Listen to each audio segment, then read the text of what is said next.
Here's a stat that shouldn't exist in 2026. More than 200 million women and girls worldwide have undergone female genital mutilation.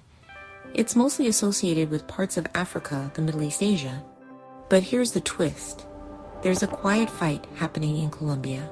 In the Western Andes, among some Embra communities, cutting has been practiced for generations, often framed as tradition, purity, protection. It's secretive, it's painful, and it's not required by any religion. Colombia outlawed FGM years ago, but a law on paper doesn't always reach a remote village. So here's the story. A small coalition, indigenous women leaders, midwives, youth advocates, health workers, started knocking on doors. They listened first. They sat with grandmothers, who were guardians of custom, with fathers, who feared dishonor, with girls who asked the simplest question, why me? Instead of shaming, they mapped how cutting harms, infections, complications, and childbirth trauma that lingers. They link that to rights the community already values, dignity, life, the health of mothers and daughters, then action. They trained local health brigades to spot and treat complications confidentially. They organized men's circles so change wasn't women against tradition, it was families choosing safety. They created alternative rites, music, beadwork, naming ceremonies that celebrate girlhood without a blade. And crucially, they brought chiefs, healers, and council leaders to publicly pledge abandonment. Loop back to stats. When a respected authority says we're done, prevalence can drop fast, sometimes by half in a few seasons. In these Embara territories, the first collective declarations are already reshaping norms. Health posts are reporting fewer injuries.